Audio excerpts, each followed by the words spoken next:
Here's why Olenna Tyrell confessed to killing Joffrey before her death. Welcome to the channel. Subscribe if you love House of the Dragon, Game of Thrones, and deep dives into Westerosi lore. Let's begin. The final revelation. The Red Keep had seen its share of poisonings, assassinations, and whispered schemes.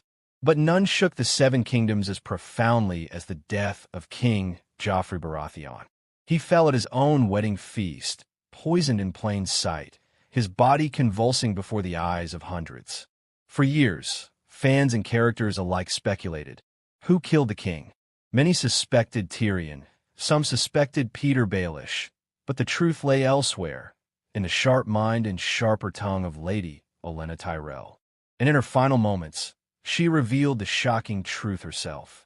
Today, we uncover why Olenna Tyrell confessed to killing Joffrey before her death, and what it says about her legacy, her house, and her unyielding power in the Game of Thrones. Olenna Tyrell, the Queen of Thorns. Olenna Tyrell, often called the Queen of Thorns, was a woman of wit, strategy, and ruthless intelligence. She was not a knight or warrior. Her weapons were words, alliances, and poison. Her power lay in her mind and in her influence over House Tyrell, one of the wealthiest and most politically pivotal families in Westeros. She had navigated decades of treacherous politics, from the decline of House Targaryen to the rise of Robert Baratheon and then Joffrey. She saw the consequences of misplaced loyalty and the importance of foresight. Olenna was also a grandmother to Margaery Tyrell, whose marriage to Joffrey was meant to cement an alliance with the Lannisters. And it was this familial concern that would drive her to act decisively. The threat of Joffrey Baratheon. Joffrey Baratheon was one of the cruelest kings Westeros had ever seen. His cruelty was indiscriminate. He humiliated his subjects, tortured his small council, and treated those closest to him, including his bride, Margaery, with callousness. Olenna understood the danger Joffrey posed. A Tyrell marriage to him promised influence, but also promised peril. If Joffrey remained king, Margaery's life, her emotional well-being, and the stability of House Tyrell would be in jeopardy. Moreover, Olenna foresaw the political fallout. Joffrey's erratic behavior could destabilize the realm, threaten her house's power, and make the Tyrells expendable in Lannister machinations. In essence, Olenna concluded that Joffrey's reign could not be allowed to continue, and she would take matters in her own hands. The plan to poison the king. The plan to poison Joffrey was meticulous and deliberate. Olenna Tyrell coordinated it with Littlefinger, who provided the opportunity during the chaos of the wedding feast. The poison used, known in the books as the Strangler, was concealed in Joffrey's wine cup, slipped in without detection. Olenna chose the timing carefully, knowing that the wedding would be a public stage where Joffrey's death would send ripples through the capital. There was a strategic brilliance in the choice. By executing the plot publicly, Olenna guaranteed maximum political impact. She removed a tyrant, protected her granddaughter, and shifted the balance of power, all in a single, calculated move. The wedding and the death. On the day of the wedding, now infamously known as the Purple Wedding, the hall was filled with nobles, soldiers, and courtiers. Joffrey drank from his cup, oblivious to the danger that awaited him. The moment the poison took effect, he convulsed, choked, and fell in agony. Panic erupted, and chaos spread across the hall. No one knew immediately who was responsible. Suspicion fell on Tyrion, the obvious target due to Joffrey's long-standing cruelty and public humiliations. Olenna watched the scene unfold with composure. She had removed the immediate threat to Margaery and House Tyrell. And yet, she knew that the aftermath would require careful maneuvering to protect herself and her house.